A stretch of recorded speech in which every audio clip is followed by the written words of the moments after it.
Hello ඔන්න අදත් ආවා අලුත් වැඩක් කරන්න. ටික රස්නේ දවසක් දාඩි එහෙම දානවා. මේ මොකද්ද මේ කරන්න යන අලුත් වැඩේ කියනවනම් අද මම පෙන්වන්න යන ඔයගලන්ට මේ ඇඟිලි දෙකෙන් දෙහි කපන සිද්ධිය. ඇත්තටම කියනවනේ මෙහෙමයි. මේක ඇවිල්ලා මේක හුදෙක් විඥාවක් විතරයි. මේ වගේ මම මේ කරන්නේ විඥාවක්. මේ විඥාවම පාවිච්චි කරලා බොහෝ දෙනා බොහෝ මිනිසුන්ගේ සල්ලි හොරකම් කරනවා. ඉතින් නමුත් මේ දේ හරියටම කරන්න පුළුවන් ක්‍රමයක් තියෙනවා අපේ ශාස්ත්‍රය තුල. නමුත් ඒක 100ට එකක් විතර දෙනා තමයි පාවිච්චි කරන්නේ.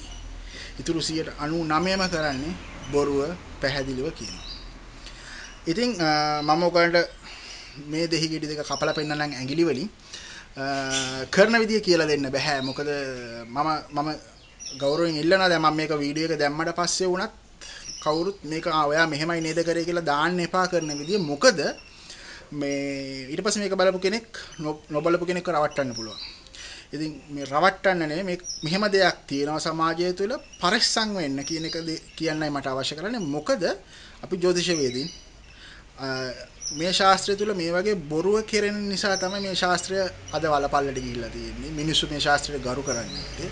ඉතින් මේ බොරුවෙන් තොරව නිවැරදි ශාස්ත්‍රය හොයාගෙන ඒ දෙයින් යමක් කරන්න, ඒ දෙයින් තමන්ට යමක් හරි හම්බ කරගන්න ඒකේ ප්‍රශ්නයක් නෑ. නමුත් මිනිසුන්ව රවට්ටන එක සම්බන්ධවයි තියෙන ගැටලුව.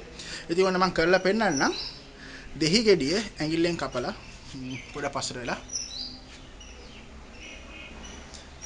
මුලින්ම මෙහෙම කපන්නේ. මෙහෙම දෙහි ගෙඩි දෙක ඇඟිලි දෙක මැද්දට තියලා මෙහෙම අල්ලලා දෙහි ගෙඩි එළියට පයින් නිසා මෙහෙම ඇඟිල්ලෙන් අල්ලලා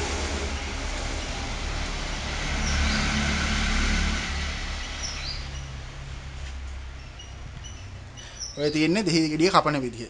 බලන්න දෙහි ගෙඩිය දැක්කම මොකුත් පේන්නේ නැහැ. සාමාන්‍ය දෙහි ගෙඩියම තමයි.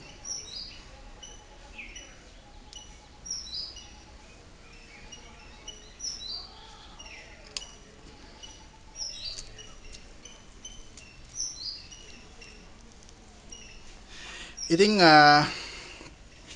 ඔන්න ඔක තමයි කතන්දරේ. මේකට කිසිම මන්ත්‍රයක් මොකුත් මම පාවිච්චි කරන්නේ නැහැ. මේ හුදෙක් දෙහි ගෙඩි දෙක ලස්සනට පියෙන් කැපුවා වගේ දෙකට කැපුණා. ඉතින් මම කියන්නේ මේ වගේ දේවලුත් සමාජය තුල වෙනවා. පරිස්සම් වෙන්න. මෙහෙම නොකරන මිනිස්සු සමාජය තුල ඉන්නවා. පුළුවන් නම් ඔවුන්ව හොයාගන්න, ඔවුන් ළඟට යන්න. මේ වගේ දේවල් කරන මිනිස්සු ගාව ශාස්ත්‍රය නැහැ. වෙන්නේ ඔබේ මුදල් නාස්ති වීම පමණයි. එහෙනම් ජය ශ්‍රී